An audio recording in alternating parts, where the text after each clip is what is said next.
ஷே பார்வதி அம்மா பாரத் மாதா டெல்லியிலேருந்து தமிழ்நாடு வரைக்கும் கொடியை தூக்கி கவர்மெண்ட்டாக வச்சு பூமியை பாழாக்கியிருக்கான். பூமி பாழாக்கிறதுக்கு நீதிமன்றத்திலேருந்து அனுமதி கொடுத்துருக்கியாப்பா? கோட்டார் பூரா வழக்கறிஞர் வாங்கி கொடுத்துருக்கானா? கோயில் இடம், கோயில் சொத்து, கோயில் எல்லா இடத்துலையும் விவசாயம் பண்ணி சாப்பிட்டுக்கு வந்து தான் கொடுத்துருக்காரு. அந்த இடம், கோயில் இடம் பூரா, விவசாய இடம் பூராமே அந்த விவசாயம் பண்ணி சாப்பிட்டுக்கு வந்து தான் கொடுத்துருக்காரு கடவுள். டெல்லியிலேருந்து தமிழ்நாடு, தமிழ்நாடு டு டெல்லி. எப்படி பாகஸ்தை பிரித்து பாகஸ்தை போடுறதுக்கு கொடுத்துருக்காரா? இல்லை பாகஸ்தை அடித்து பில்டிங்காக போட சொல்லி கொடுத்துருக்காரா? இல்லை மில்லு தொழிற்சாலை 2ஆம் நம்பர் போடுறதுக்கு கொடுத்துருக்காரா? இருக்கிற இடம் ஆடைக்கு உள்ளே தயாரிச்சிக்கலாம். அது சிம்பிளாக தான் தயாரிக்கணும். அவன் போட்டிருக்கானே தமிழ்நாட்டில் எத்தனாயிரம் மில்லு போட்டிருக்கான். அகமதாபாத், ஹைதராபாத்தில் அவன் எத்தனை பூரா பார் தையலுக்கு மிஷினை பூரா போட்டு அந்த கரண்ட் 2ஆம் நம்பரை மலையை உடைக்கவோ மட்டையை உடைக்கவோ வந்து ஜனநாயகம் அட காமுட்டா போயலா பூரா பலாக்கி வச்சுருக்கான். அம்புட்டும் இருக்கிறது சேமிப்பு பண்ணி பூமியில் விவசாயம் கிடக்குது, சாப்பிட்டு வயிறு நிறைய சாப்பிட்டு உன் பொண்டாட்டி பிள்ளையோட சந்தோஷமாக போங்கடான்னு தான் கொடுத்துருக்காரு. ஆனால் இப்படி 2ஆம் நம்பரை திருச்சி ஏழை எளிய மக்களை அப்படியே வயிற்றில் அடித்து ஓடுதான் இந்த பேப்பரை வச்சு. அப்போ அதுக்கு முற்றுப்புள்ளி எடுக்கார், முற்றுப்புள்ளி கொடுக்கார். முக்கால் சத்தியம் கவர்மெண்ட் வேலாக்கிற அனைத்தும் கையெழுத்து போட்டவன் பூரா அனைத்தும் மாவட்ட வாரி சிட்டி வாரியாக அந்த பத்திரப்பதிவு வென்று எல்லா சார்பாளர் உள்ள சாட்சி கையெழுத்து உள்ளே பதிகிறது எல்லாமே கணக்கு எடுக்கையில் உள்ளே தான் தூக்கி போடுவார். அது வானரப்படை வச்சு தான் எடுப்பார், இராணுவத்தை வச்சு தான் எடுப்பார். மற்ற எதையுமே எடுக்க மாட்டார். தப்புக்கு நான் கொடுக்கல அப்படின்ட்டார். இந்த கணக்கு முடிஞ்சு வச்சு நடிகர் நடிகை பூரா மது போதையை பாட்டில் வாங்கி சாரா வியாபாரம் பார்த்து அவன் நடிக்கவும் செய்தான். அவனும் பூரா அரசியல்வாதிகிட்ட கொண்டா லோடாக கொண்டா எங்களுக்கு படம் தயாரிக்க அந்தந்த ஊருக்கு போகிறோம் பூரா 100 பாட்டில் 500 பாட்டில் 1000 பாட்டில் கொண்டா மினி வண்டியில் ஏற்று அங்கே பூரா சாராக கூத்து அடித்து பூமியை பூரா பாலாக்கி அவன் பீங்கா உடச்சி அந்த பீங்கானை ஆக்கி சுக்கு ஆக்கிட்டு போயிட்டான். நடிகர் நடிகை ஆணும் பெண்ணும் நாடகம் ஆடுறது நடிகை அரசியல்வாதி நாடகம் ஆடுற மாதிரி அது அரசியல்வாதி ஆணும் பெண்ணும் நடித்து பூரா கொடியை தூக்கி பாலாக்கி வச்சுருக்கான். அப்போ இதுக்கு என்ன அர்த்தம்ப்பா? எல்லாம் அறிவு கொடுத்துருக்காரு. கோர்ட்டிலேருந்து எல்லா மானிட பிறவிக்கு அறிவு கொடுத்துருக்காரு. அந்த அறிவு செயலை இழந்து பூமியை அழித்து பூரா பறவைகள், விலங்குகள், ஆடு மாடு, கோழிகளை பூரா அறுத்து தின்னு பூமியை பாழாக்கிட்டான். ஏண்டா அனைத்தும் மானிட பிறவிகளே, உன் பிளட்டில் என்னடா ஓடுது? சிகப்பு. அந்த அறுத்து திங்கடா, அதுக்கு என்னடா பிளட் ஓடுது? அறிகட்ட முட்டாப்பேலே பூரா அறிகட்டத்தனமாக நடத்தி பாழாக்கி வச்சுட்டான். கோர்ட்டில் எல்லாமே கேட்டுக்கோப்பா, டைம் இல்லை அப்படிங்காரு. இப்போ வெளிநாட்டில் அடித்த மாதிரி தாய் இந்தியா நாட்டில் இப்போ ஒன்று அடிப்போம்ட்டார்.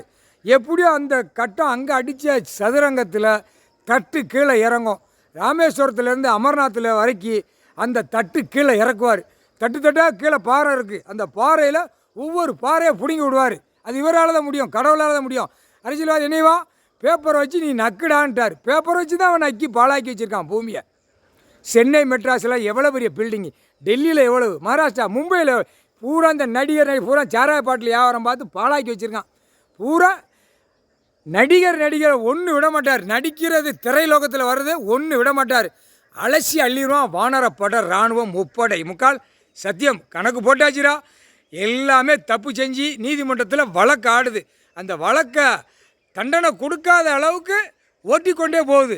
அப்போ வெளியில் 2 கையை தூக்கி ஆணும் பெண்ணும் சந்தோஷமாக 2 காலை விரித்து கையை விரித்து அப்படி ஒரு மௌனமாக போகிறான். மௌனமாக போகிறான். 2ஆம் நம்பரை பார்க்குற பிடிக்கலையாப்பா? பிடிக்கலைன்னா எப்படி பிடிக்காருன்னு பார். அந்த நேரத்தில் வானரப்படை வச்சு எப்படி ஏற்றி தூக்கி உள்ள செயலறைக்கு எப்படி கொண்டு போகிறாருன்னு பாருப்பா. பார் நீதிமன்ற கோர்ட்டில் அவமதிக்காதியாப்பா, அவமதிக்காத உத்தரத்தாண்டம் ஆடிக்கொண்டே இருக்கார். தாண்டவம் ஆடுதார். தாண்டவம் புரியுதா? மக்கள் கேள்வி கேட்கு. என்ன கேள்வி கேட்கு? சர்ச்செல்லாம் இப்படி காகித பேப்பர் பணம் வாங்கினா அடுத்தாப்புல என்ன கேள்வி கேட்கு? அப்போ நீதி எங்கே? நீதி யார் கொடுப்பா? அப்போ கடவுளை தேடுது. அப்போ அந்த கடவுளை தேடின உடனே கடவுள் இவ்வளோ கணக்கு போட்டிருக்காரு. அப்போ கோர்ட்லேயே நீ பார்க்கல, நீதிமன்றத்திலேயே நீ பார்க்கல. அவர் கேஸ் வழக்காடுதார், கேஸ் ஓடுது.